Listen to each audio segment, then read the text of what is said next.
আমরা কক্সবাজার জেলা তাঁতিদল কক্সবাজার জেলার বাংলা প্রাণপুরুষ এবং মৃত্যুঞ্জয়ী বীর বিএনপির স্থায়ী কমিটির সম্মানিত সদস্য সাবেক যোগাযোগ প্রতিমন্ত্রী জনাব সালাউদ্দিন আহমদকে বরণ করার জন্য কক্সবাজার তাঁতিদল বিভিন্ন কর্মসূচি গ্রহণ করেছে।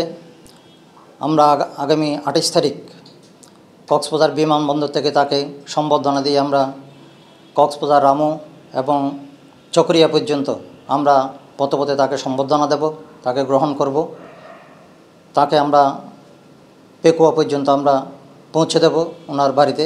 অবশ্যই উনি আসার ফলে এই বাংলাদেশ তথা কক্সবাজারবাসী অত্যন্ত আনন্দিত এবং গর্বিত। এই সালাউদ্দিন আহমদ কক্সবাজারবাসীর গর্বের ধন। উনি নিখোঁজ পাওয়ার পর থেকেই এই কক্সবাজারবাসী অত্যন্ত চিন্তিত ছিল।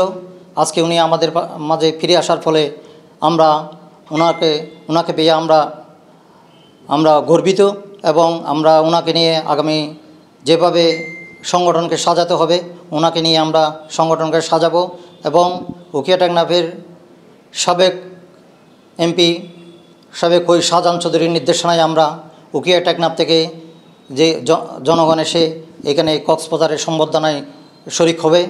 আগামীতে আমরা ওনার সাথে থেকে আমরা উন্নয়নের অংশীদার হব।